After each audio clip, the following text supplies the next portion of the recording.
Duty को हम लोग कर रहे हैं, 10 मार्क का क्वेश्चन यहां से आएगा। अच्छे से सुनिए, एकदम अच्छे सुनिए। प्रैक्टिकल हाफ है, हाफ थ्योरी है, समझ गए? अच्छे सुनिए। आज की क्लास में सिर्फ थ्योरी करेंगे क्योंकि थ्योरी भी ज्यादा है, समझ पा रहे हैं? अच्छे से सुनिए, सभी लोगों को समझ में आएगा। सबसे पहला कि कस्टम होता क्या है, सुनिएगा ध्यान से। जब हम दूसरे देशों से गुड्स को इंपोर्ट करेंगे या एक्सपोर्ट करेंगे, इंपोर्ट माने दूसरे देशों से गुड्स को खरीदना, एक्सपोर्ट माने दूसरे देशों को गुड्स को बेचना, इंपोर्ट माने दूसरे देशों से गुड्स को खरीदना, एक्सपोर्ट माने दूसरे देशों को गुड्स को क्या करना, बेचना। तो इंपोर्ट और एक्सपोर्ट कर रहे हैं ना, उसका ऊपर एक तो टैक्स लगेगा, उसी को हम कहते हैं कस्टम ड्यूटी। उसी को क्या कहते हैं? तो custom duty is levied on import and export of goods. Goods को जो इंपोर्ट कर रहे हैं, एक्सपोर्ट कर रहे हैं, उसका ऊपर ये टैक्स लगेगा। क्लियर है क्या? कस्टम को चलाने के लिए एक एक्ट बनाया गया था जिसका नाम है कस्टम एक्ट 1963। इसका नाम क्या है भाई? कस्टम एक्ट 1963, सॉरी माफ करिएगा, इसका नाम है कस्टम एक्ट 1962। Custom act 1960। और कोई भी एक्ट बनते बनते लागू नहीं होता है, टेक टाइम्स। जनता को समय देते हैं पढ़ने का, समझने का। तो ये भी तो 1962 में बनते बनते लागू नहीं हुआ होगा, समय तो लगा ही हुआ, समय तो लगा ही होगा। ये लागू हुआ था 1/2/1963, माने ये एक्ट लागू हो गया 1 फरवरी 1963 से, 1 फरवरी 1963। तो custom duty is levied on import and export of goods. It is governed bye custom act 1962। इसको चलाने के लिए तो एक्ट बनाया गया जिसका क्या नाम है? Custom act 1962। कोई भी एक्ट बनते बनते लागू नहीं होता है, इसमें समय लगता है। लागू ये कब हुआ था? 1 फरवरी 1963, 1 फरवरी 1963। क्लियर है? Import means bringing goods from outside the country, bringing goods from another country. Export means goods sold to the another country, goods sold to the, इसको क्या कहते हैं? एक्सपोर्ट कहते हैं। सुनिएगा ध्यान से। कस्टम एक्ट ना, कस्टम एक्ट के पहले, कस्टम एक्ट के पहले एक तो एक्ट होता था जिसका नाम था सी कस्टम एक्ट। सी कस्टम एक्ट 1878, ये एक्ट था पहले। इसको रिप्लेस करके ही कस्टम बनाया गया। इसको रिप्लेस करके ही क्या बनाया गया? कस्टम। ये पहला एक्ट हुआ करता था, सी कस्टम एक्ट 1878। इसको रिप्लेस करके कौन सा बनाया गया act? Custom act 1962, custom act 1962। अच्छा, कस्टम ड्यूटी में टैक्स कितना % चार्ज होगा? कस्टम ड्यूटी में टैक्स तो लगेगा, कितना % चार्ज होगा? इसके लिए एक तो अलग से एक्ट बनाया गया है जिसका नाम है कस्टम टैरिफ एक्ट। जिसका नाम क्या भाई? Custom tariff act, custom tariff act 1975। सुनिए, कस्टम का तमाम बात कहाँ लिखा हुआ है? Custom act 1962। कितना % टैक्स चार्ज होगा, ये बात कहाँ लिखा हुआ है? Custom tariff act 1975, custom tariff act 1975। Clear है क्या? आगे बढ़े हम लोग, बोलिएगा तब तो बढ़ेंगे। कस्टम ऑफिसर को हम लोग प्रॉपर ऑफिसर के भी नाम से जानते हैं। कस्टम ऑफिसर को किसके नाम से जानते हैं? Proper officer. किसके नाम से जानते हैं? इंपोर्ट करिएगा, इंपोर्ट करेंगे तो एक महत्वपूर्ण डॉक्यूमेंट है जिसका नाम है बिल ऑफ एंट्री। इंपोर्ट के केस में एक तो महत्वपूर्ण आइटम है जिसका क्या नाम है? Bill of entry. Bill of import के केस में महत्वपूर्ण डॉक्यूमेंट जो होता है ये होता है बिल ऑफ एंट्री। याद रहेगा, इंपोर्ट के केस में महत्वपूर्ण डॉक्यूमेंट क्या होता है? Bill of entry. और एक्सपोर्ट के केस में महत्वपूर्ण डॉक्यूमेंट होता है शिपिंग बिल। कौन सा बिल? Shipping bill. एक्सपोर्ट करेंगे तो इंपॉर्टेंट डॉक्यूमेंट जो होगा उसका नाम क्या होगा? Shipping bill. क्या क्या बोले, एक बार रिपीट कर दे। Custom is governed by Custom Act 1962.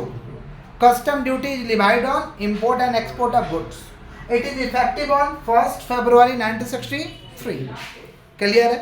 Import means bringing goods from outside the country. Export means goods sold to the another country. Custom duty is replaced by C Custom Act 1878. 1878 को हटा के बना था Custom Act 1962. और duty के लिए कौन से एक्ट को फॉलो करते हैं? Custom tariff act 1975, custom tariff act 1975। Import के केस में महत्वपूर्ण डॉक्यूमेंट कौन सा है? Bill of entry, bill of. और एक्सपोर्ट के केस में महत्वपूर्ण डॉक्यूमेंट क्या? आराम से बैठिए। एक्सपोर्ट के केस में महत्वपूर्ण डॉक्यूमेंट कौन सा है भाई? कौन सा बिल है? इतना तक क्लियर है। आगे बढ़े हम लोग। नेक्स्ट है कस्टम ड्यूटी। कस्टम ड्यूटी का बात ना कॉन्स्टिट्यूशन ऑफ इंडिया में लिखा हुआ है, जिसका नंबर है आपका 83 यूनियन लिस्ट। हमारे भारतीय संविधान में ना 3 ठो लिस्ट है। एक है यूनियन लिस्ट, मतलब उसमें सारा लॉ जो बनाएगा वो सेंट्रल बनाएगा, सेंट्रल गवर्नमेंट बनाएगा। एक है स्टेट लिस्ट। स्टेट लिस्ट का मतलब हुआ उसमें जितना नियम है वो सारे के सारे स्टेट बनाएगा, माने चीफ मिनिस्टर बनाएगा। और एक है कॉन्करेंट लिस्ट। कॉन्करेंट लिस्ट का मतलब होता है कुछ रूल जो है आपका सेंट्रल का रहेगा, कुछ स्टेट का, माना दोनों मिल के बनाएगा। सेंट्रल स्टेट मिल के बनाएगा, उसको क्या कहते हैं? Concurrent list. तो कस्टम का बात कौन सा लिस्ट में है? Union list. कौन सा लिस्ट? कितना नंबर पे ये बात लिखा हुआ है? 83। कितना नंबर पे लिखा हुआ है? क्लियर है? आगे बढ़े हम लोग। नेक्स्ट है सोशल वेलफेयर सरचार्ज। सरकार कहता है सामाजिक कल्याण के लिए भी एक तो पैसा लेंगे हम। समझ पा रहे हैं? सामाजिक कल्याण में क्या आता है? Education, health, social security. Education, health, social security. अभी देखिए ऊपर, फिर बुक में देखिएगा, बुक में तो सब बात लिखा ही है। SWS सरकार कहता है कस्टम में भी एक तो अलग से टैक्स लेंगे, जिसका क्या नाम है? SWS। क्या नाम है? SWS का क्या है full form? Social welfare surcharge. बोले क्या बोले? इसमें आता है एजुकेशन, हेल्थ और सोशल सिक्योरिटी। एजुकेशन माने समझते हैं आप लोग का पढ़ाई लिखाई, सरकार कहता है उसके लिए हम टैक्स ले रहे हैं। हेल्थ, फ्री में आपको इलाज मिले, इलाज तो मिलता ही है फ्री में, समझ रहे हैं। और एक है सोशल सिक्योरिटी, मतलब सामाजिक रूप से आपको सुरक्षा मिले। जैसे समाज में आपसे कोई झगड़ा नहीं कर सकता है, क्यों? उसको डर है कहीं ना कहीं कि हमें पुलिस केस हो जाएगा, पुलिस पकड़ेगा। तो समाज में आपको सुरक्षा मिला है, कोई बाहरी आक्रमण ना हो, उसके लिए आर्मी वगैरह को तैनात किया गया है। उसके लिए सरकार एक को कहता है कि हम टैक्स लेंगे, जिसका क्या नाम है? SWS। बोले क्या बोले हैं? SWS 10% लगेगा सिर्फ इंपोर्ट के केस में, एक्सपोर्ट के केस में नहीं। किसके केस में लगेगा? तो जब सवाल बनाएंगे तो लास्ट में सवाल करने के बाद ऐड कर देंगे SWS 10%। SWS इंपोर्ट हुआ है तो ऐड होगा, एक्सपोर्ट हुआ है तो नहीं ऐड होगा। एक्सपोर्ट पे नहीं लगता। सरकार कहता है दूसरा देश को बेचो, तुमसे नहीं लेंगे एक्स्ट्रा वाला टैक्स। दूसरा देश को बेचो, दूसरा देश से कमा के दो, तुम बहुत अच्छे इंसान हो, तुम्हारे ऊपर कोई नियम नहीं, कोई चेक नहीं, सब छूट। समझ गए? दूसरा देश को बेचो, सरकार बोला टैक्स तो नहीं लेंगे, माफ। दूसरा देश को बेचो, तुमसे टैक्स भी नहीं लेंगे, तुम खाली बेचो, डॉलर कमा के दो उनको। समझ रहे हैं क्या बोले कि नहीं समझ रहे हैं? क्योंकि देश क्या चीज़ से चलेगा भाई? डॉलर से। डॉलर तो कमाना पड़ता है। समझ गए क्या बोल रहे? डॉलर कमाई किधर से होगा? एक्सपोर्ट से। डॉलर कमाई किधर से होगा? समझ रहे हैं क्या बोल रहे हैं? तो जो कोई डॉलर कमा के दे रहा है उसके लिए नियम लगाओगे, टैक्स लगाओगे, तो उसको दिक्कत होगा करने में ना, इसलिए छूट दे दिया गया। समझ पा रहे हैं? तो SWS सिर्फ किस पे लगेगा? इंपोर्ट करना गलत बात है, बट एक्सपोर्ट करना अच्छा बात है। समझ गए क्या बोले? देश मजबूत होगा ज़्यादा एक्सपोर्ट करने से, इंपोर्ट करने से देश कमज़ोर होता है। समझ पा रहे हैं? देश का रुपया कमज़ोर होता है। आगे बढ़ते हैं। क्लियर है क्या? आगे बढ़े हम लोग। राउंडिंग ऑफ ड्यूटी, जो टैक्स निकल के आएगा ना उसको राउंड ऑफ करेंगे नियरेस्ट रूपी में। नियरेस्ट रूपी का मतलब होता है नज़दीकी वाला में। समझ पा रहे हैं क्या बोले कि नहीं समझ पा रहे?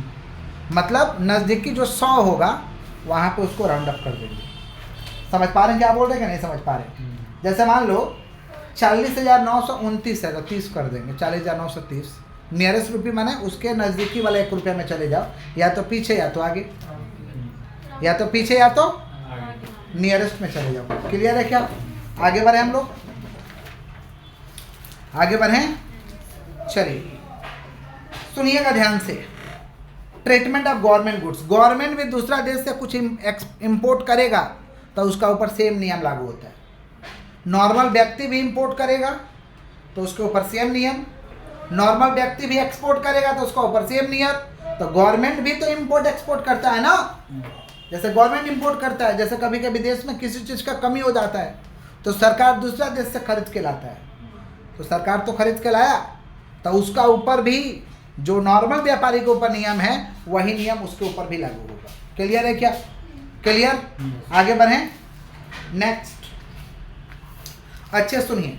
टैक्सेबल इवेंट क्या होता है? टैक्सेबल इवेंट का मतलब होता है ऐसा इवेंट जहां पर टैक्स का लायबिलिटी अराइज होगा, ऐसा इवेंट, ऐसा घटना, समझ पा रहे, ऐसा सिचुएशन जहां पे टैक्स का लायबिलिटी अराइज हो जाएगा, इसको हम क्या कहते हैं? Taxable event. क्या कहते हैं भाई? तो टैक्सेबल इवेंट का मतलब होता है ऐसा इवेंट जहां पे टैक्स का लायबिलिटी क्या होने वाला है? अराइज होने वाला है। इसको क्या कहते हैं भाई?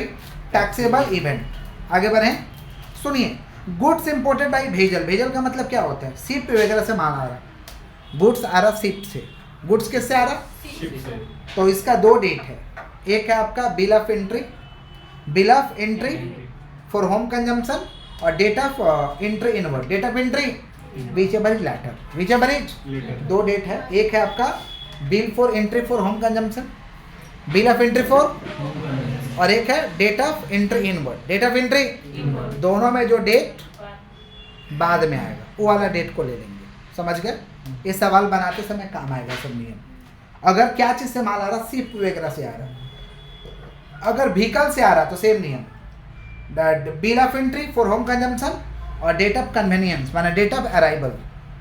समझ पा रहे? Which ever is later, which ever is, समझ गए क्या बोले? यही दो नियम याद रखना आपको। एयरक्राफ्ट से अगर आ रहा है, एयरक्राफ्ट, एयरक्राफ्ट से भी तो माल आता है ना, कोई कोई ऐसा माल है जो एयरक्राफ्ट से आता है, तो एयरक्राफ्ट से आएगा। यस, एयरक्राफ्ट माने वही आप जो जिससे हम लोग हवाई यात्रा करते हैं, उससे गुड्स भी आता है। समझ पा रहे? गुड्स व्हीकल भी है। तो एयरक्राफ्ट से अगर गुड्स आता है तो आपका सेम नियम, bill of entry for home consumption और डेट ऑफ आपका डेट ऑफ कन्वीनियंस मान जिस दिन आया, which ever is later, which ever is. तो अगर भेजल से आ रहा, भेजल माने शिप से आ रहा, तो उसका एंट्री क्या है? Bill of entry for home consumption और डेट ऑफ एंट्री इनवर्ड, दोनों में जो बाद में डेट आया। और व्हीकल से आए या एयरक्राफ्ट से आए, नियम सेम है। व्हीकल से आए या एयरक्राफ्ट से आए तो नियम सेम है, bill of entry for home consumption और अराइवल ऑफ कन्वीनियंस। समझ पा रहे हैं? Which ever is later. आगे बढ़े हम लोग, नेक्स्ट सुनिएगा। नेक्स्ट हम लोग का गुड्स। गुड्स का डेफिनेशन कस्टम ने अपना दिया। हर एक्ट गुड्स का परिभाषा को देता है।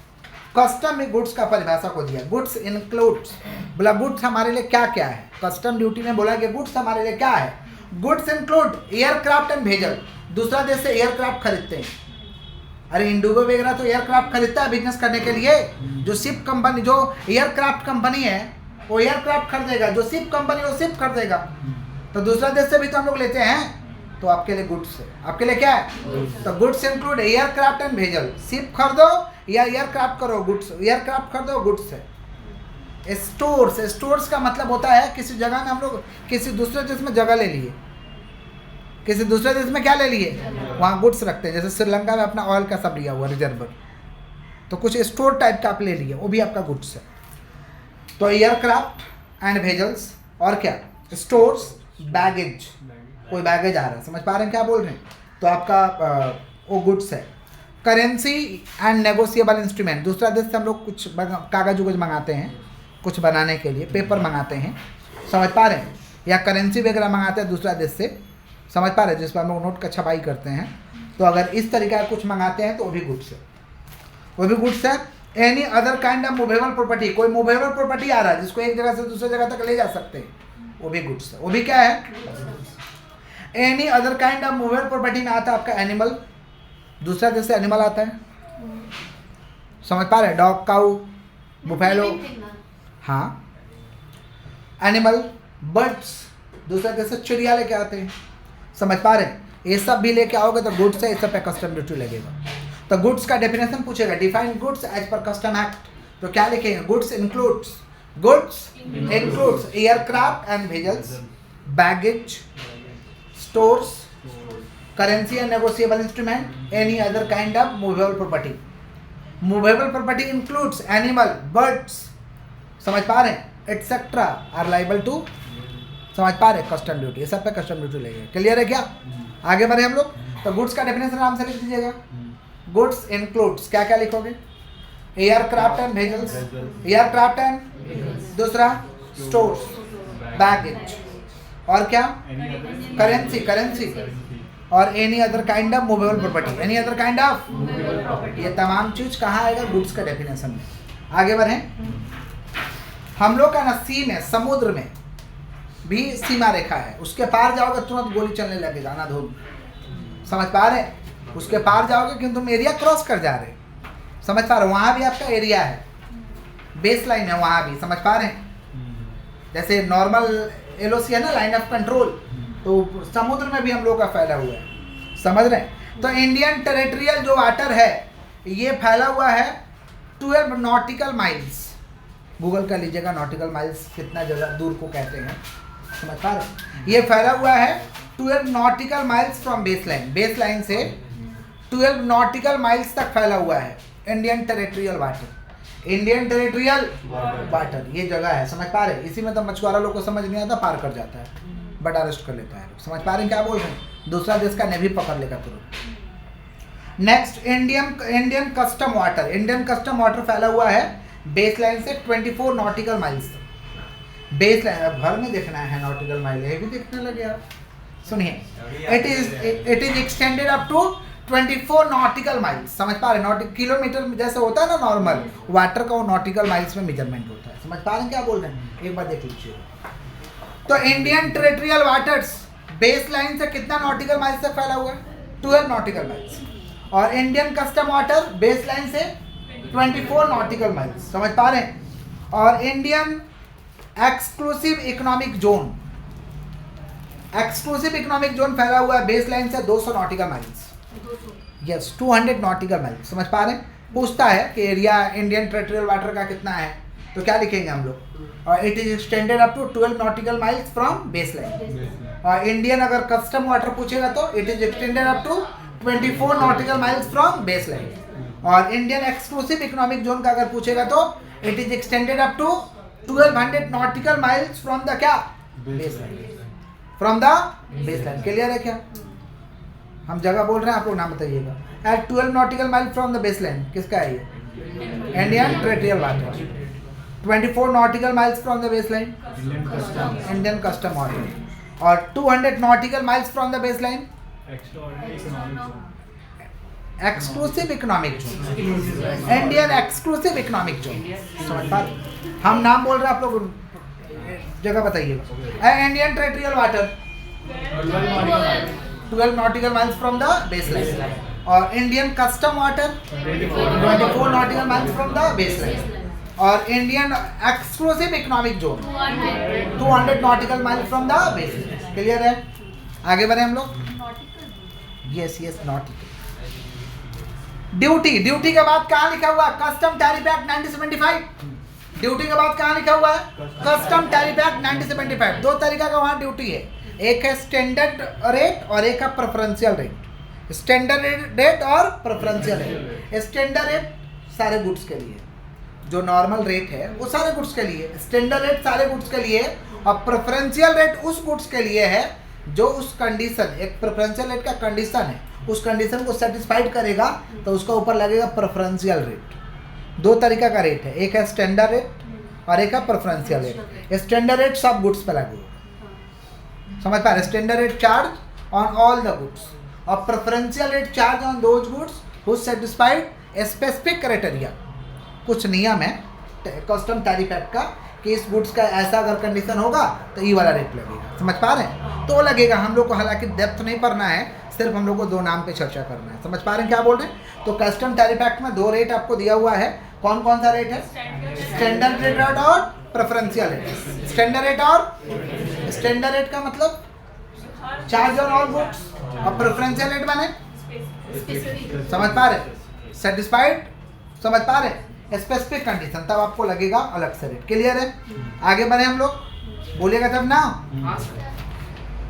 एक्सपोर्ट इंपोर्ट करने के लिए पहले बनाना पड़ता था IEC number, import export code पहले बनाना पड़ता था। अभी जीएसटीआईएन में रजिस्टर्ड हो तो आप कर सकते हो इंपोर्ट एक्सपोर्ट, आपको अलग से आईईसी नंबर लेने का दरकार।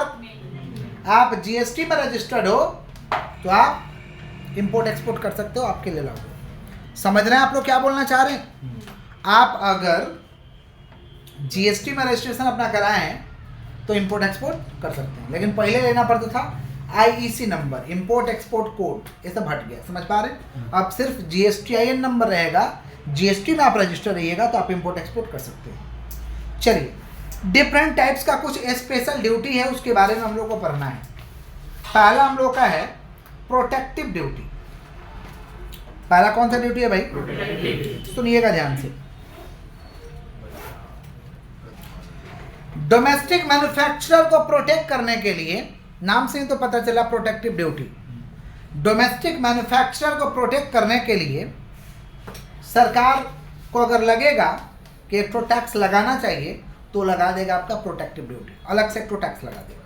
समझ रहे हैं क्या बोल रहे हैं? ये सेंट्रल गवर्नमेंट के पास पावर है। सेंट्रल गवर्नमेंट के पास पावर है कि अगर उसको लगता है कि हमारे देश का ट्रेडर को नुकसान हो रहा, हमारे देश के ट्रेडर को, मैन्युफैक्चरर को हैम्पर कुछ हो रहा है, तो अलग से एक तो ड्यूटी लगा देगा जिसका नाम है प्रोटेक्टिव ड्यूटी। और ये अपने मन से सेंट्रल गवर्नमेंट नहीं लगाएगा, ये टैरिफ कमीशन का रिकमेंडेशन पे लगाएगा। टैरिफ कमीशन अगर रिकमेंड करेगा कि ये अगर गुड्स आ रहा है तो हमारे देश के मैन्युफैक्चरर को नुकसान होगा, तो सरकार एक तो अलग से टैक्स लगा देगा, जिसका क्या नाम है? Protective duty. प्रोटेक्टिव नाम से तो पता चला प्रोटेक्टिव ड्यूटी माने एक तो अलग से टैक्स लगा देंगे to protect the domestic industry. समझ पा रहे? तो protective duty is levied for the protection of कौन सा इंडस्ट्री? Domestic industry. समझ पा रहे? If central government think fit, अगर उसको लगता है तो लगा देगा। समझ गया क्या बोले? आगे बढ़े हम लोग। नेक्स्ट है सेफ गार्ड ड्यूटी। नेक्स्ट कौन सा भाई? Safe guard duty. सुनिएगा ध्यान से। हमारे देश में बहुत ज़्यादा इंपोर्ट होने लगेगा ना, और जिससे सरकार को लगता है कि हमारे देश में सीरियस प्रॉब्लम क्रिएट हो रहा है। समझ पा रहे? हमारे देश के व्यापारी को बहुत ज़्यादा थ्रेट है, बहुत ज़्यादा डोमेस्टिक मार्केट को इंजरी हो सकता है, नुकसान हो सकता है। डोमेस्टिक मार्केट को तहस नहस करने के लिए आया है। सरकार को जब ऐसा लगेगा तो सरकार एक तो अलग से टैक्स लगा देगा ताकि हमारा डोमेस्टिक मार्केट बचा रहे। इसको हम कहते हैं safe guard duty. Safe guard माने बहुत ज़्यादा इंपोर्ट होने लगा। समझ पा रहे? ऐसा लग रहा है कि हमारे देश के ट्रेडर को उखाड़ फेंकना है, डोमेस्टिक मार्केट में ट्रेडर को रहने ही नहीं देना है। समझ रहे हैं? तो ज़्यादा इंपोर्ट क्या होगा? सस्ता है, हमारे देश के व्यापारी के गुड्स से वो सस्ता है, तो जितना सस्ता रहेगा ना उतना सरकार टैक्स लगा देगा। जितना सस्ता रहेगा उतना सरकार टैक्स क्या करेगा? जैसे मान लो यहाँ पे ये गुड्स बन रहा है 10 रुपये में, और दूसरा देश से खरीद के यहाँ मार्केट में अवेलेबल हो जा रहा है 2 रुपये में।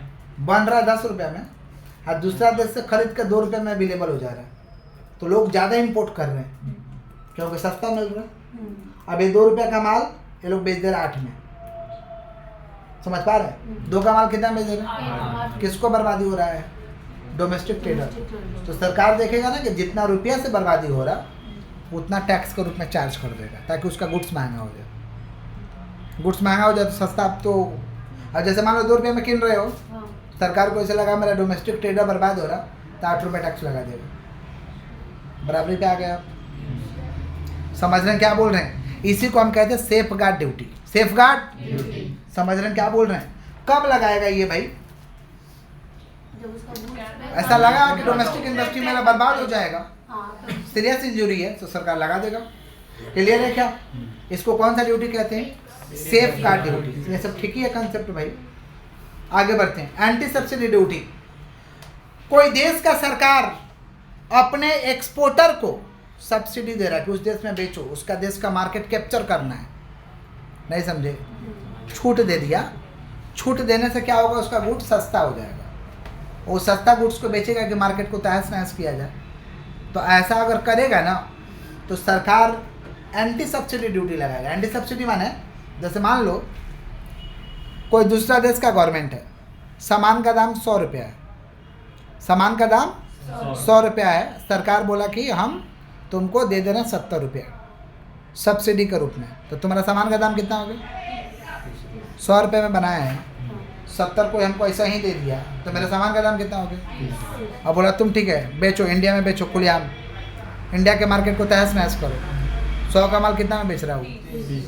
30 में। 100 का माल कितना बेच रहा है? तो कितना से वहाँ लगा हुआ सब्सिडी? 70 से। सरकार इधर भी 70 से सब्सिडी लगा देगा, माना टैक्स लगा देगा। हाँ, उसी गुड्स पे। अब 100 वहाँ कीमत पड़ रहा, वो 30 में बेचने आ रहा, वहाँ सब्सिडी कितना मिला हुआ है? सरकार इधर से लगा देगा तो टैक्स 70, एंटी सब्सिडी। एंटी, उस सब्सिडी को रोकने के लिए इलेक्ट्रो टैक्स लगा देगा। 70 लगाते के दाम कितना हो गया? 100। कैसे बर्बाद करोगे? समझ रहे हैं? यस, इसको कहते हैं anti subsidy duty. Anti subsidy duty. समझ रहे हैं कि नहीं समझ रहे हैं? आगे बढ़े हम लोग, जी। बोलिए।